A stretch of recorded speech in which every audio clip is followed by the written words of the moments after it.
এত আমার চোখ দিয়ে জন্ম দিল তো জানি আর এখন কি অতটাই কষ্ট হয়? অতটা নয়, অল্প একটু কষ্ট আছে, তবে তার বিনিময়ে একটু কম। একটু কম আছে, চলুন একটু কম আছে, আরো আরো হয়ে যাবে। এবারে দিনা একটু ওখানে বসুন, দিনা বসুন। আচ্ছা, একটু দীপক কাকুর কাছ থেকে একটু শুনি। দীপক কাকু আজকে তো আমাদের ইনফাইল মেশিন বুক করলেন, কি আরেকবার হাতটা দিয়ে দিলাম। কয়েকদিন এসছে, তো আপনি কেমন লাগছে আজকে মেশিনটা বুক করে? আমি তো এখানে আজকে মেশিনটা বুক করলাম, সেটা আমি সব বলার সবাইতে আমি আছি, তবে মোটামুটি আমি করে খুব হ্যাপি যে আমি এটা করতে পারলাম। আর বিশেষ করে মায়ের জন্য ওনার তো কষ্টটা বেশি দেখি, তারপরে পরস্পর আমরা হচ্ছি আর কম বেশি করে। আর আমরা গত 2-2.5 মাস হয়ে গেল এইখানে এসেছি, 2-2.5 মাসের মধ্যে যে ব্যবধানগুলো ছিল আমরা সেদিক থেকে আমরা অনেকটা ভালোর দিকেই আছি। ব্যথা, ব্যাক সাইডে ব্যথা ছিল, কিংবা আমার হাতে বা হাঁটু ইত্যাদিতে আমার বেশ বেশ কম বেশি ব্যথা ছিল। আর আমার এই মিসেসের ব্যথাটা ছিল এতটাই সে বলার মতো না। ও তো দাঁড়াতেও পারতো না, হাঁটতেও ঠিক হতে পারতো না। এই 2-2.5 মাসের পর ও যতটা ইমপ্রুভ হয়েছে, তাতে দেখা যাচ্ছে যে আগামী যদি আরো 2-1 মাস আরো যদি যাবে, তাহলে অনেকটা মনে হয় স্বাভাবিক হবে। হ্যাঁ, সেই জন্য ওর প্রতি আমারও ওর জন্যই আরো বেশি করে আমি ইন্টারেস্ট হচ্ছি যে ও যদি ভালো থাকে তো আমি ঠিক আছি। বাড়ির পরিবারকে কাউকে আমি অসুস্থ দেখলে আমার নিজেরই টেনশন হয়, তখন চিন্তা হয় যে কি হলো।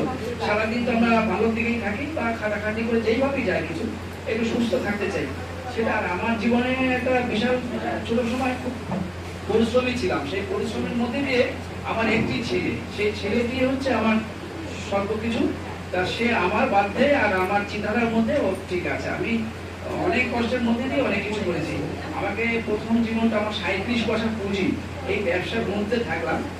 এখন আমি 2-3 লাখ টাকা আমার স্টকের জিনিসপত্র, আমি রিটেলার ব্যবসায়ী, প্লাস আমি 3 তলা বাড়ি সমাধান মোটামুটি এই পর্যন্ত হয়েছে। ছেলে তার জন্য অনেক এখানে অবদান, এবং সেই মোটামুটি এই করছে, যাতে আমি যেরকমই ছিলাম তার অপোজিট আমার ছেলেও সেরকম হবে। তার চিন্তাধারাটা ভালো আছে, এই মুহূর্তে ভালো আছে। আপনারা যদি সবাই এর মধ্যে আমাদের কথার বিশ্বাসযোগ্যতাকে যদি মনে করেন ভালো হবে।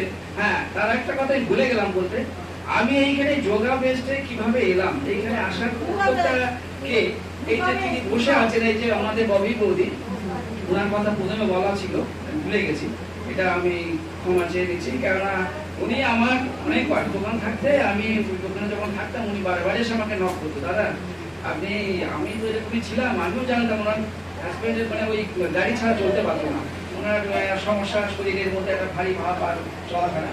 তো উনি অনেকটা স্বাভাবিক হয়ে আমাকে কিন্তু কনফিউজ করতো, কিন্তু আমি সেটাকে আবার বলতাম যে দেখছেন তো সময়টা বের করা, তবে আপনার কথা রাখার চেষ্টা করবো, আমি চেষ্টা করবো। এই চেষ্টা করতে করতে প্রায় 2-3 মাস মতো আমার মনে গ্যাপ হয়ে গেছে। ওই গ্যাপে আমি আবার ওনার কথার সিদ্ধান্তে উনি ওনাকে ফোনে যোগাযোগ করে নিয়ে তবে ওনার এসেছি।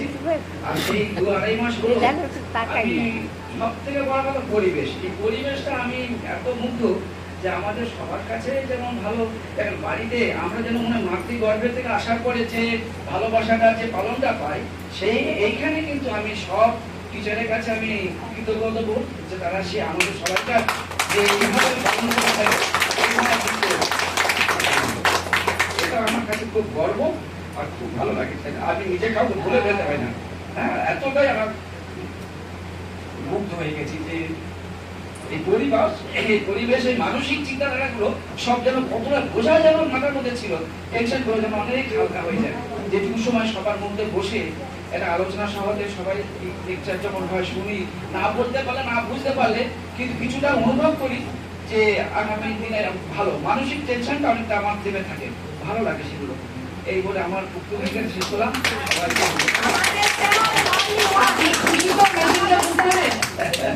আপনি খুশি? একদম একদম একদম।